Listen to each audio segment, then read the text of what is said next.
Presenting the classics of Sam P. Chaladurai. Sam P. Chaladurai அவர்களின் போதனை களஞ்சியத்திலிருந்து.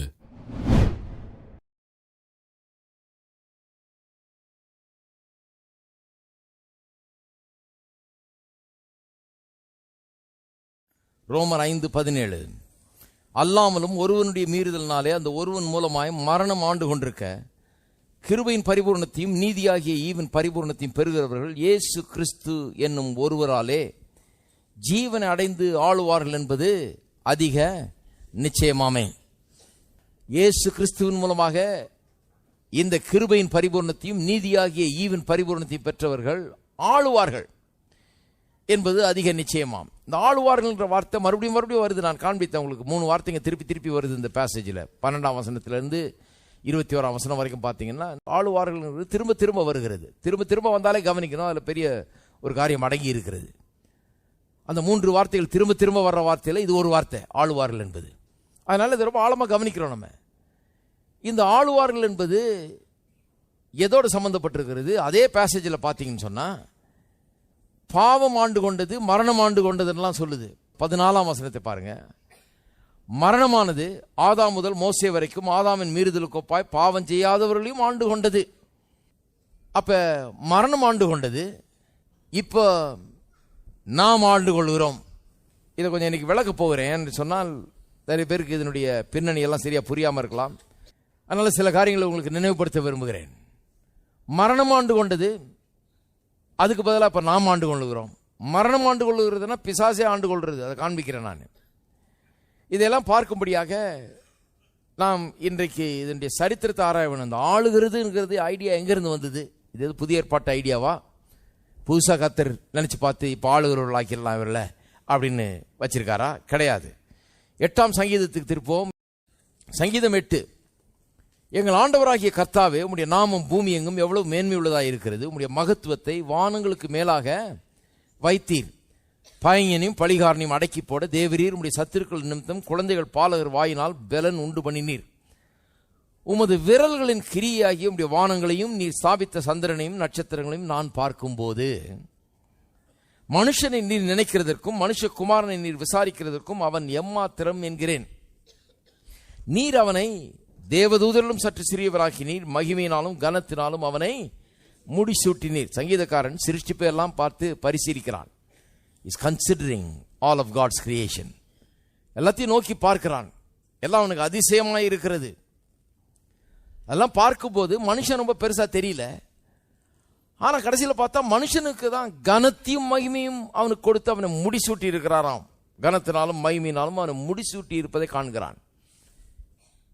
அது மட்டும் இல்லை, அடுத்த வசனம் சொல்லுகிறான், உம்முடைய கரத்தின் கிரியைகளின் மேல், கரத்தின் கிரியே அற்புதமா இருக்குது பார்க்கறதுக்கு, அவைகளின் மேல் நீர் அவனுக்கு ஆளுகை தந்து. எல்லாரும் சொல்லுவோம் ஆளுகை தந்து.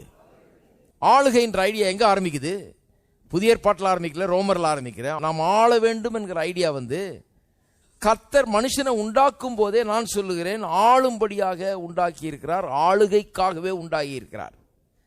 மனுஷன் அப்படிதான் உண்டாக்கி இருக்கிறார். உண்டாக்கும் போதே ஆளுகைக்காக உண்டாக்கி இருக்கார். சில காரியங்கள்லாம் பாருங்க. அதனால தான் இந்த ஃபர்ஸ்ட் சாப்டர்லாம் ரொம்ப கரெக்டாக படிக்கணும். ஆதியாம் 1ஆம் அதிகாரம்லாம் ரொம்ப கரெக்டாக படிக்கணும். கல்யாண நேரத்தில் நான் சொல்லுவது உண்டு, பொண்ணு மாப்பிள்ளை 2 பேர் உட்காந்து பேந்த முழிச்சிட்டு இருப்பாங்க. இங்கே பயந்துக்கிட்டு, என்னடா தாலி கட்ட போகிறோம், இதெல்லாம் நமக்கு தேவையா, வம்பா இருக்குதே, இதில் கொண்டு போய் அப்பா அம்மாலாம் சேர்ந்து எல்லாம் நம்மளை போட்டு கொண்டாந்து பாட்டி விட்டாங்களேன்னு முழிச்சிட்டு இருப்பாங்க சிலர். அதனால நான் அவங்களுக்கு கல்யாணத்துக்கு முன்னால் ஒரு 5 நிமிஷம் பேசுவேன் எப்போ. ஏன்னா அந்த பயம்லாம் நீங்கிறது அப்படியே கண்ணு முன்னால் பார்க்கலாம். அப்படியே அப்போ நான் சொல்லுவேன், ஆதியிலே மனுஷனை சிருஷ்டித்த தேவன் அவர்களை ஆணும் பெண்ணுமாக உண்டாக்கினார் அப்படின்னு வாசிட்டு சொல்லுவேன் அவங்களுக்கு. நீங்கள் ஆணும் பெண்ணாக இருக்கிறது பை சான்ஸ் இல்லை, ஏதோ நடுவில் வந்ததில்லை. உங்களை உண்டாக்கின கடவுள் நீங்கள் எப்படிப்பட்ட வாழ்க்கையை உடையவர்களாக இருக்க வேணும்னு சொல்லி அதுக்காகவே உண்டாக்கியிருக்காரு. முதல்ல எப்படி இருக்கணும்னு தீர்மானிச்சிட்டாரு, அதன்படி உண்டாக்கியிருக்காரு. எப்படி இருக்கணும்னு தீர்மானிச்சிட்டாரு? கணவனும் மனைவியுமா இருந்து ஆண் பெண் என்றது குடும்பம் ஆரம்பிச்சு அதன் மூலமாக பிள்ளைகள் பிறந்து பூமியிலே தேவனுடைய நாமம் அப்படி மகிமைப்பட வேண்டும், பூமி தேவனுடைய மகிமையால் நிறைந்திருக்க வேண்டும் என்று தீர்மானித்து குடும்பம், குடும்ப வாழ்க்கை, கணவன் மனைவி இதெல்லாம் மனசில் வச்சு அதுக்காகவே தான் ஆண் பெண் என்று உண்டாக்கி இருக்கிறார். அதனால தான் ஒரு ஆண் ஒரு பெண்ணுன்னு உட்கார்ந்துருக்கிறீங்க. கடவுளே உங்களை ஆண் பெண்ணன் உண்டாக்கிட்டார், கல்யாணத்துக்குனே உண்டாக்கியிருக்கார். அப்போ கல்யாணத்தை பற்றி ஏன் பயப்படுறீங்க? கல்யாணத்துக்கு வரும்போது கடவுள் உங்களுக்காக உண்டாக்கி இருக்கிற அந்த வாழ்க்கைக்குள்ளாக நுழைகிறீர்கள் என்கிற தன்னம்பிக்கையோடு நுழையுங்க. கர்த்தர் எனக்காகவே இதை ஏற்படுத்தியிருக்காரு, அதுக்காகவே என்ன உண்டாக்கியிருக்காரு. பிறக்கிறேன், வளர்றேன், ஒரு காலகட்டத்தில் திருமணம் செய்து கொள்கிறேன். ஏனென்று சொன்னால் நான் அதற்காகவே உண்டாக்கப்பட்டிருக்கிறேன், அவ்விதத்தில் உண்டாக்கப்பட்டிருக்கிறேன். இதெல்லாம் இதெல்லாம் 1ஆம் அதிகாரத்தை படிக்கும் போது இதெல்லாம் வருது பாருங்க. உண்டாக்கின விதத்தை பார்க்கும்போதே நோக்கமெல்லாம் விளங்கிடுது. ஆகவேதான் 1ஆம் அதிகாரம் ரொம்ப முக்கியம். அப்ப நான் சொல்லுகிறேன், மனுஷனை எப்படி உண்டாக்குனாராம்? உண்டாக்கும் போதே எல்லாவற்றின் மேலும் அவனுக்கு ஆளுகையை தந்து உண்டாக்கி இருக்கிறார். அது சொல்றாரு பாருங்க, எப்படி ஆளுகையை தந்து சகலத்தையும் அவனுடைய பாதங்களுக்கு கீழ்ப்படுத்தினார். எல்லாத்தையும் அவனுக்கு கீழே வச்சு இவனை எல்லாத்துக்கும் மேலா வைத்து விட்டார். ஆளுகைனா எது மேல ஆளுகை சொல்லியிருக்கார் பாருங்க. ஆடு மாடுகள் எல்லாவற்றையும், காட்டு மிருகங்களையும், ஆகாயத்து பறவைகளையும், சமுத்திரத்து மச்சங்களையும், கடல்களில் சஞ்சரிக்கிறவைகளையும் அவனுடைய பாதங்களுக்கு கீழ்ப்படுத்தினீர். ஆளுகை தந்தது வெறும் சும்மா சர்டிபிகேட் கொடுத்த மாதிரி இல்லை, வெறும் டைட்டில் கொடுத்து அனுப்பல மனுஷனை. எல்லாத்தையும் இவனுடைய பாதத்துக்கு கீழே வச்சு இவனை மேல வச்சு ஆண்டுகோள் என்று சொல்லுகிறார். எல்லாத்தையும் இவனுடைய அதிகாரத்துக்கு உட்படுத்துகிறார். இதுல என்ன பிரச்சனைன்னு சொன்னா, பல நூற்றாண்டுகளில் திருச்சபையிலே ஆளுகையை போதிக்காமல் விட்டு விட்டோம். இந்த டொமினியன் என்கிற ஐடியாவை போதிக்காம விட்டோம். ஆள வேண்டும், ஆளுவதற்காகவே நாம் உண்டாக்கப்பட்டோம் என்கிறத போதிக்க தவறி விட்டோம். இன்னும் கேட்டா அதை போதிக்காம விட்டா கூட அது பாதி குற்றம் தான். இன்னொரு மீதி குற்றம் எங்க இருந்து வருதுன்னா, நீ என்ன பெருசா நினைக்கிற உன்னை பற்றி, நீ உன்னால என்ன முடியும், நீ ஒரு குப்பை, ஒரு தூசி, அருகதையற்ற ஒன்று நீ அப்படின்னு சொல்லி அன்னைக்கு கூட பார்த்த பாருங்க, ஒருத்தர் சொல்லிட்டு இருக்கிறாரு. சிலரெல்லாம் இன்றைக்கு என்னால் இது முடியும் அது முடியும், என்னை பலப்படுத்து, கிறிஸ்துவனால எல்லாவற்றையும் செய்ய எனக்கு பலன் உண்டு என்று சொல்லுகிறார்கள். யார் சொல்லுகிறார்களோ தெரியல, யாரையோ பார்த்துட்டு சொல்றாரு, அப்படி சொல்லுகிறார்கள். ஆனால் உன்னால என்ன முடியும்? உன்னால ஒண்ணும் முடியாது. மனிதனே, நீ ஒரு தூசி. அதுக்கு ஒரு வசனம், நீ ஒரு குப்பை, நீ ஒரு பூமியின் தூள், ஒண்ணுமில்ல நீ. என்ன இதுக்கு ஒரு டிவியில இதுல வேற பிரசங்கம் நடக்குது. ரொம்ப சந்தோஷம். காலங்காத்தால உட்கார்ந்து இதை கேட்ட உடனே ஜனங்க, ஆஹா என்ன அற்புதமான சத்தியம், குப்பை அள்ளி மண்டையில போடுற மாதிரி இருக்கு. எவ்வளவு மோசம் பாருங்க. நூற்றுக்கணக்கான ஆண்டுகளை அப்படி பண்ணி பாருங்க. ஒரு ஆளை தலையிலேயே 100 வருஷமா அடிச்சுக்கிட்டே இருந்தான், எப்படி ஆயிடுவான்? கடைசியில் அந்த மாதிரி ஒரு இதாயிடும், அது அப்படியே செட் ஆயிடும். அதனால இன்றைக்கு கிறிஸ்தவர்லாம் எப்படி ஆயிட்டாங்க? ஒரு நல்ல கிறிஸ்தவன், ஆண்டவரே நான் ஒன்னும் கேட்கலையா, பரலோகத்தில் ஒரு மூலையில் எனக்கு ஒரு சின்ன குடிசை போதும் அப்படிங்கிற ஒரு அளவுக்கு கிறிஸ்தவர்லாம் வந்துட்டாங்க. ஏன் என்று சொன்னால், இந்த ஆளுகைங்கிற ஐடியாவே கிட்டவே கிடையாது, ரொம்ப தூரம் ஆயிடுச்சு. ஆளுகைங்கிறதே அது கூடாது, அது எண்ணி கூட பார்க்க முடியாது, அதை பற்றி பேசுறதுக்கு ஆள் இல்லை. நான்லாம் 7 கடல் கடந்து அந்த பக்கம் போய் டிக்கெட்லாம் வாங்கி அந்த பக்கம் போய் தான் கற்றுக்கிட்டு வந்தேன் இதை. நீங்கள் இப்போ ஒரே பஸ் எடுத்து சர்ன்னு இங்கே கேட்டு போயிடுறீங்க, ஒரு 10 நிமிஷத்தில் சிலர்லாம் பொடி நடையாக வந்துடுறீங்க, உட்காந்து கேட்டு போறீங்க. நானும் இதே இடத்துல தான் இருந்தேன், வாழ்நாள் முழுக்க இருந்தேன். ஆளுகை என்கிறத என் காதால நான் கேட்டதில்லை, திட்டவட்டமாய் அதை யாரும் போதிக்கவே இல்லை. நீ ஆள பிறந்தவன், ஆளும்படியாக உண்டாக்கப்பட்டவன். தேவனை உண்டாக்கும் போதே உன்னை கனத்தினாலும் மகிமையினாலும் முடிசூட்டி இருக்கிறார், ஆளும்படியாய் உண்டாக்கி இருக்கிறார். என் காது பட அது விழுந்தது கிடையாது. என்னென்னமோ காதுல விழுந்திருக்கான, இது மட்டும் விழுந்த. ஆள பிறந்தவன் நீ ஆளுகை செய்ய வேணும், ஆளும்படியாகவே உண்டாக்கிறார், எல்லாத்தையும் பாதத்துக்களை வச்சிருக்கிறார், உன்னை மேல வச்சிருக்கிறாரு அப்படின்னு ஒரு காரியத்தை நான் கேட்டதே இல்லை. குறை சொல்லணும்னு சொல்ல, நான் எல்லாம் சொல்லுங்க, நான் ஆள பிறந்தவன். பிறக்கும் போது அப்படி உண்டாக்கிட்டாரு. இப்ப படிச்சு சொல்ல வேண்டியதா இருக்குது, திருப்பி சொல்ல வேண்டியதா இருக்குது, உலக்கி சொல்ல வேண்டியதா இருக்குது. அப்படி சொன்ன பிறகும் அப்புறம் பிரதர் இப்படி ஒரு வசனம் இருக்குது பிரதர், அது எப்படி பிரதர்?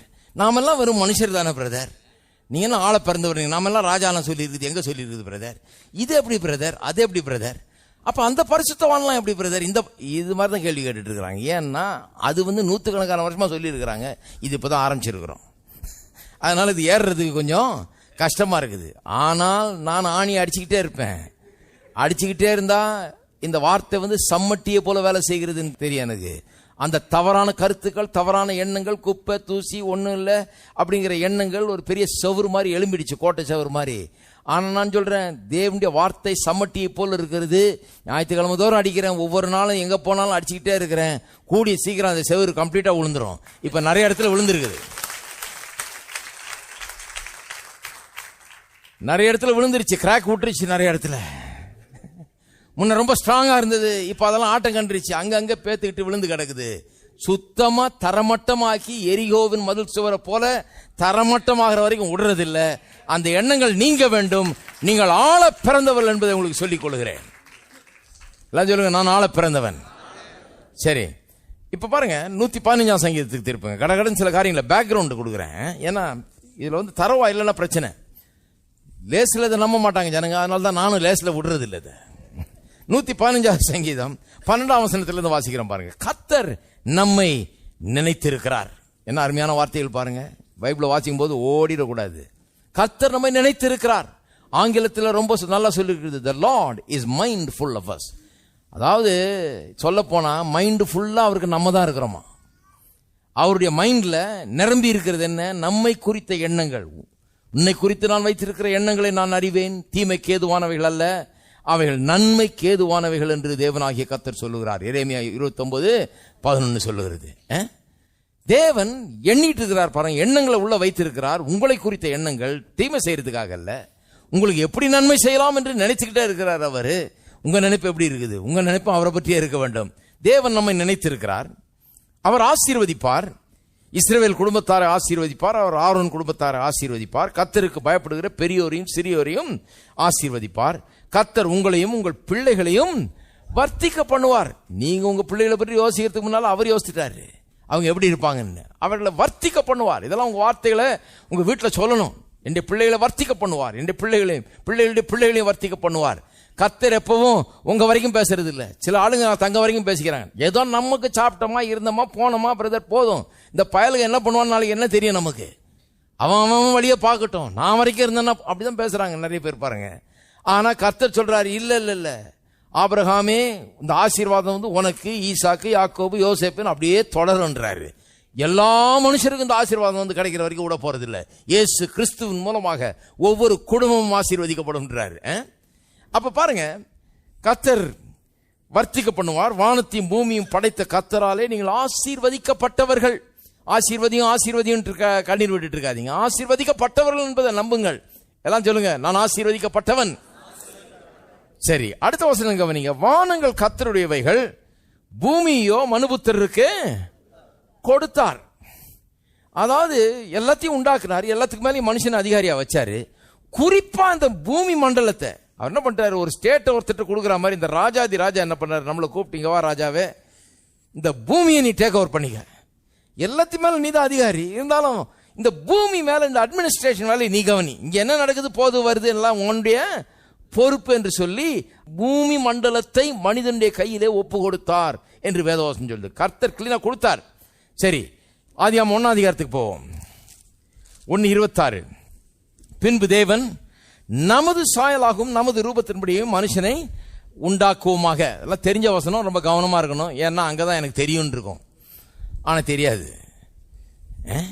உண்டாக்குவோமாக, அவர்கள் சமுத்திரத்தின் மச்சங்களையும் ஆகாயத்து பறவைகளையும் மிருக ஜீவன்களையும் பூமி அனைத்தையும் பூமியின் மேல் ஊறும் சகல பிராணிகளையும் ஆழக்கடவர்கள். நல்ல கவனிங்க, ஒன்னு சொல்றேன்.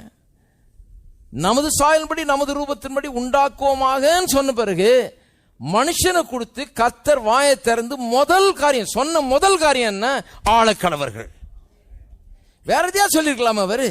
நமது சாயலின்படி நமது ரூபத்தின்படி மனுஷனை உண்டாக்குவோமாக, அவர்கள் எல்லாரும் நம்மை தொழுது கொள்ள கடவர்கள் இருக்கலாம், அவர்கள் எல்லாரும் நம்மை சேவிக்க கடவர்கள் இருக்கலாம், அவர்கள் எல்லாம் முதல்ல உண்டாக்கப்படட்டும் அப்புறம் பார்க்கலாம்னு சொல்லியிருக்கலாம். ஹலோ, ஏதாவது ஒன்று சொல்லியிருக்கலாம். ஆனா என்ன சொல்றாரு, நமது சாயலின்படி நமது ரூபத்தின்படி மனுஷனை உண்டாக்குவோமாக, அவர்கள் பூமியில் உள்ள சகலத்தையும் ஆழக்கடவர்கள். மனிதனை குறித்த ஃபர்ஸ்ட் ஸ்டேட்மெண்ட், கர்த்தர் கொடுக்கிற முதல் ஸ்டேட்மெண்ட் என்ன, அவன் ஆள வேண்டும். அப்ப எப்படிப்பட்ட முக்கியத்துவத்தை கர்த்தர் தன்னுடைய மனதிலே இதை குறித்து வைத்திருக்கிறார் என்பதை யோசித்து பாருங்க. மனுஷன் ஆள வேண்டும் என்பது ஒரு சாதாரண காரியம் இல்ல. அவன் ஆள வேண்டும் என்பது கர்த்தருடைய மனதிலே ஒரு பெரிய காரியமா இருக்குது, பிரதானமான காரியமா இருக்கிறது என்பதை உங்களுக்கு நான் சுட்டி காண்பிக்க விரும்புகிறேன். இருக்கீங்களா? 28ஆம் வசனம் பாருங்க. பின்பு தேவன் அவர்களை நோக்கி, நீங்கள் பலுகி பெருகி பூமியை நிரப்பி அதை கீழ்ப்படுத்தி சமுத்திரத்தின் மச்சங்களையும் ஆகாயத்து பறவைகளையும் பூமியின் மேல் நடமாடுகிற சகல ஜீவ ஜந்துகளையும் ஆண்டு கொள்ளுங்கள் என்று சொல்லி தேவன் அவர்களை ஆசீர்வதித்தார். அவனை உண்டாக்க முன்னாலே சொல்லிட்டாரு, அவர்கள் ஆண்டு கொள்ளும்படியாக நான் உண்டாக்க போறேன். நமது சாயலின்படி ரூபத்தின்படி உண்டாக்குவோம், அவர்கள் ஆழக்கடவர்கள்ட்டாரு. அப்புறம் உண்டாக்கின பிறகு அவன் ஆசீர்வச்சு அவன்கிட்டே சொல்றாரு, ஆண்டு கொள்ளுங்கள்னு சொல்றாரு.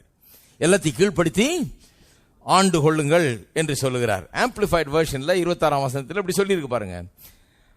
அவர்கள் ஆழக்கடவர்கள், எல்லாத்தையும் ஆழக்கடவர்கள் இருக்கு இல்லையா, அந்த ஆழக்கடவர்கள் வார்த்தை எப்படி சொல்லியிருக்குது? Let them have complete authority over everything.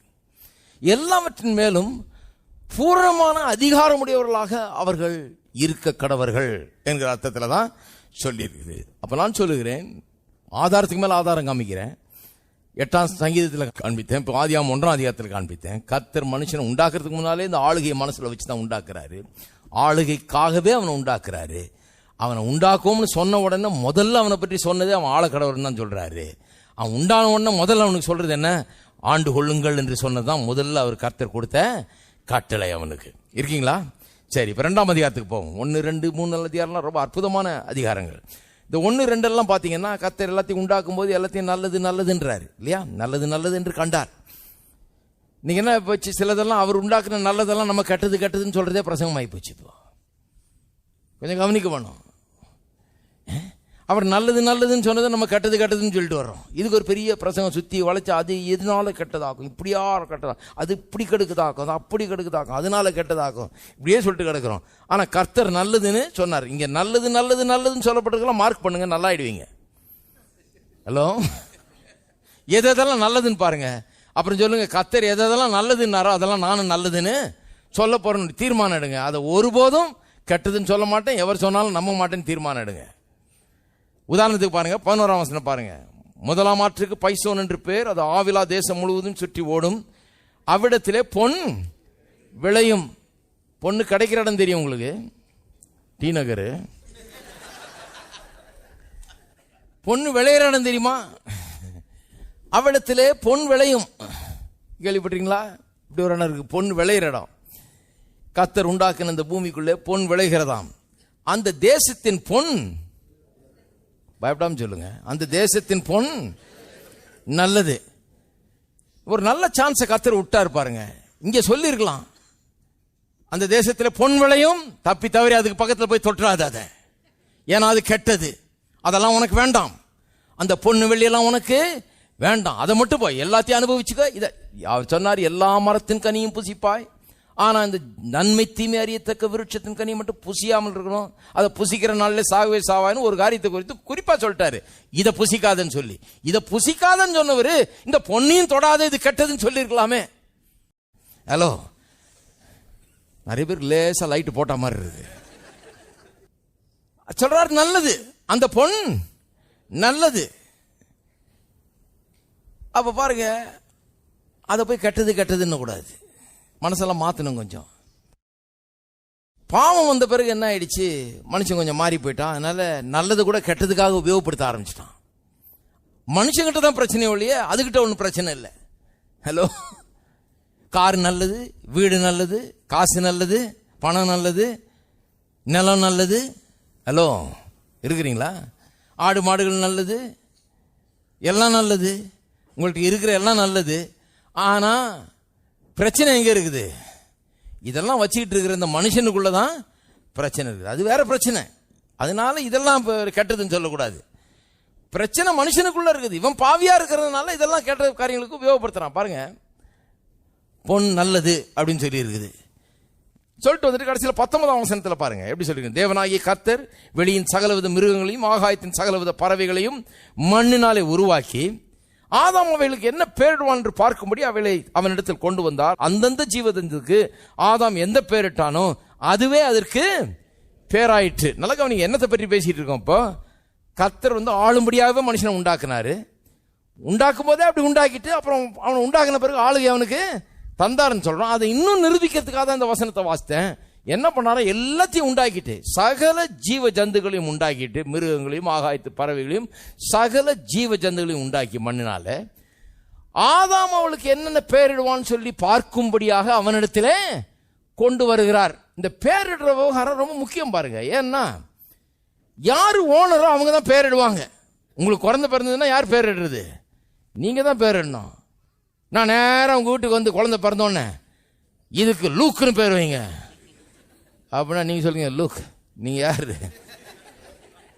யாரியா திடீர்னு வந்து எங்களுக்கு எங்கள் குழந்தைக்கு இப்படி பேர் வைங்க. எங்கள் குழந்தை நாங்கள் என்னமோ பேர் வைப்போம், எங்கள் தாத்தா பேர் வைப்போம், பாட்டி பேர் வைப்போம், ஏதாவது பேர் வைப்போம். நீங்கள் என்ன சொல்கிறது இல்லையா? நம்ம ஊரில் கொஞ்சம் ரொம்ப நல்ல ஜனங்க பாவம், அவங்க என்ன சொல்ல, பாஸ்டர் நீங்களே பார்த்து ஒரு பேர் வச்சுருங்கன்றாங்க. ஆனால் எந்த ஊர்லேயும் நடக்காது அந்த மாதிரிலாம். அவங்க தான் பேர் வைப்பாங்க, அவங்க தான் பெற்றோர் தான் வந்து பேரை சூஸ் பண்ணி அவங்க வைப்பாங்க. அதுவே என்ன காமிக்குது, இந்த குழந்தைக்கு நான் பேர் வச்சேன், எனக்கு பிறந்த குழந்தை, இதன் பேரில் அதிகாரம் எனக்கு இருக்குது, நான் தான் ஓனர்ன்றது காண்பிக்கிறது இல்லையா? அப்ப என்ன பேரிடுவான் என்று பார்க்கலாம் என்று சொல்லி வந்து அவன்கிட்ட கொண்டு வந்தாராம். அப்ப பாருங்க, அதுவே என்னத்தை காண்பிக்கிறது, இவனுக்கு பூமி மண்டலத்தை இவன் கையில கொடுத்துட்டாரு, அதனாலதான் அவர் பேரிடாம இவனிடத்துல கொண்டு வர்றாரு. இவன் என்னன்னு சொல்லி அழைப்பான்னு பார்க்கணும்னு இவன் என்ன பேரிட்டு கூப்பிட்டானோ அதுவே அதனுடைய பேராய் இருந்தது. இது எதுக்கு ஆதாரம்? மனுஷன் எல்லாவற்றையும் ஆளுகிறவன், அதனால்தான் அவனுக்கு பேர் வைக்கிற உரிமை அவனுக்கு கொடுக்கப்பட்டது. எல்லாத்தையும் ஆண்டு கொள்கிறவன், அவன் என்ன பேர் சொல்லி கூப்பிட்டானோ அதுதான் அதனுடைய பேராய் இருந்தது அப்படின்னு சொல்லப்பட்டிருக்கிறது இல்லையா?